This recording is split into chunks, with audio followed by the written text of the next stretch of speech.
Hi guys, it's Brianna. Today I wanted to hop on here and talk about my voice disorder. I have what's called recurring laryngeal papillomatosis or recurring respiratory papillomatosis, where basically I have benign tumors growing on my vocal cords. There isn't a cure for this condition, and it's something that I've been dealing with since I was 2 years old, and now I'm 26. So I've been dealing with it for 24 years of my life, and what it really affects me with is, well, actually it affects me in probably all areas of my life. The tumors prevent my vocal cords from vibrating properly, and that's why I have such a hoarse voice.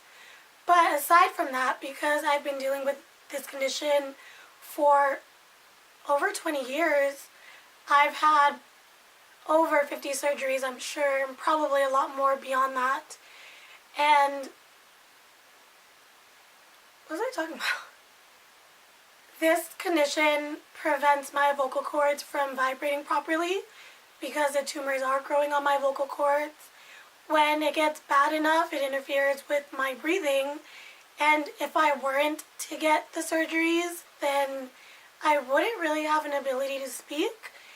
And as it's happened in the past, it's really impaired my breathing, and I could potentially suffocate with this condition. On top of my voice already sounding hoarse because of the tumors, there is still hoarseness that's caused by the scarring from the 50 plus surgeries I've had in my lifetime. So even, right after a surgery, when there aren't any tumors, there is still a hoarseness because of the scarring.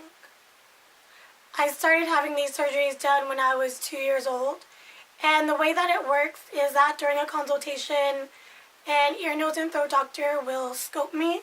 So he or she will put the scope, which is like a long, thick spaghetti, but like bigger than spaghetti, into my nose and then down my throat to see my vocal cords. And usually they're like, yep, the tumors are there again, which, like I said, there's no cure. So even after they get removed surgically, they grow back within a few months. Even after they get removed surgically, they grow back within a few months. And this isn't the case for everybody. It's more, God, this video is all over the place. This video is all over the place. It's much more common in kids than it is adults. It affects about 1 out of every 100,000 people, and it can occur later in adulthood, but it usually appears during childhood, and most people actually outgrow it, and I just haven't been one of those people. So like I said, during the consultation, the doctor will usually say, like, yeah, they're there, and then we'll schedule a surgery for me. The last surgery that I had was in April 2018, and it's starting to feel like it's time for surgery again. The longest I've gone without surgery is about 9 months, and when I was a kid, I used to get the procedures done every 6 weeks. So it's definitely gotten better, but I'm not cured.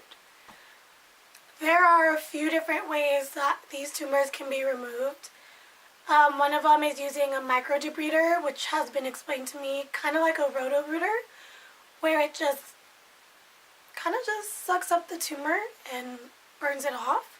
And then there's a KTP laser, which I believe is less invasive, but it's still a laser, so it's heat and it can cause scarring. And then there's also, what is it called?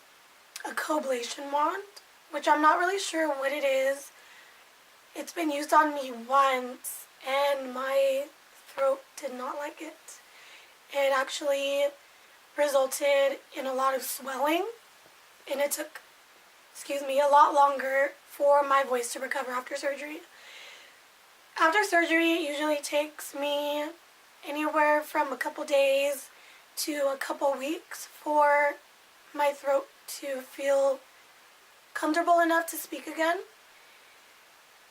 And every surgery is different. There's some times where I feel comfortable really soon after surgery, and other times it can take a few weeks to stop being in pain. Like I mentioned earlier, this is something that affects a lot of different areas of my life. So meeting new people is very scary for me because I really hate when people ask me what's wrong with your voice or ask me if I'm sick, which I totally understand because if I didn't know me, I'd wonder those same things. But just getting it throughout my lifetime is very frustrating because it just reminds me that I'm still dealing with this condition, and it's just a shitty condition to deal with, and I wouldn't wish it upon anybody. So because of this condition, I think I've become a little more introverted and shy. Usually after I get my surgery, my voice is stronger, easier to speak, it's less strenuous to speak, and I just feel more confident because I feel more normal. And then as the months go by, my voice starts to get raspier again just because the tumors are growing back. And like I said earlier, it interferes with my quality of voice. As the quality of my voice declines, when it starts getting closer to having another procedure done, I find myself speaking less because it's more strenuous. And that goes with strangers and with people who have been in my life for a very long time. I still get shy and insecure and embarrassed, which I don't know why I should be ashamed over something that I can't really control, but that's just how I feel. Aside from being fearful about meeting new people, I also get really nervous ordering in drive-thrus because it's hard for the machine to pick up my voice, and it's hard for the person on the other end to hear what I'm ordering. The same goes with ordering in a restaurant, coffee shop, smoothie place, anywhere loud. I get really nervous and don't want to talk because I know I'm going to have to strain even harder to speak, and it's going to be a lot more difficult for me to produce sound, but also difficult for other people to hear me.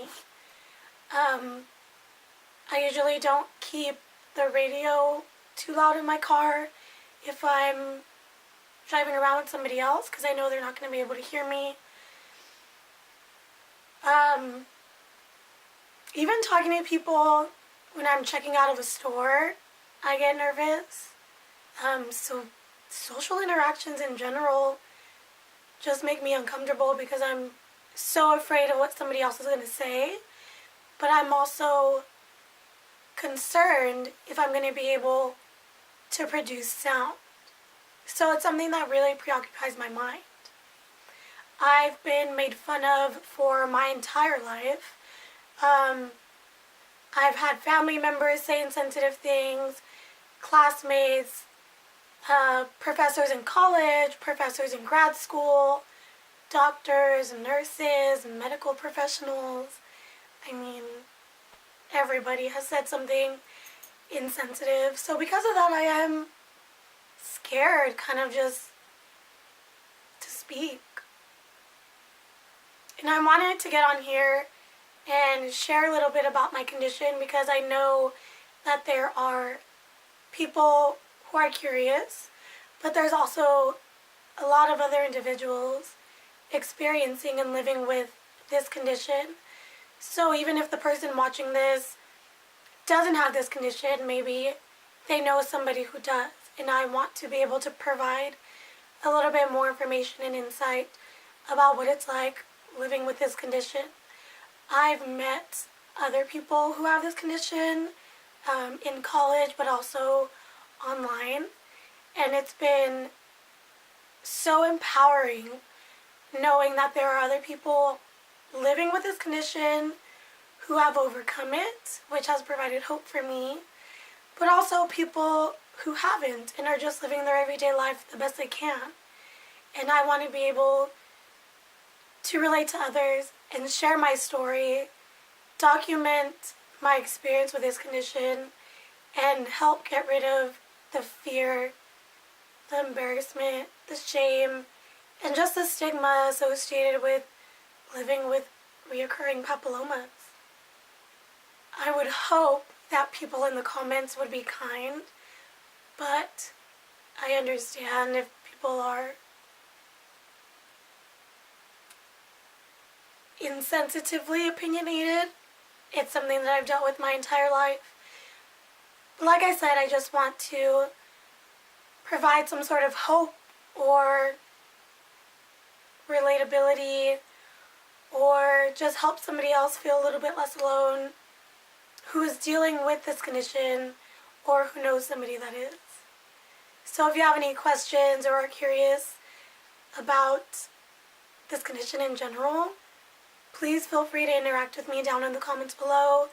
And I would really appreciate it if you were respectful and sensitive about the way you phrase your question, just because, like I mentioned earlier, this is a very sensitive issue for me. Please subscribe if you'd like to learn more about what it's like living with reoccurring laryngeal papillomatosis. And if you have any questions or comments, please leave them down below and I'd love to interact with you in the comment section. Bye!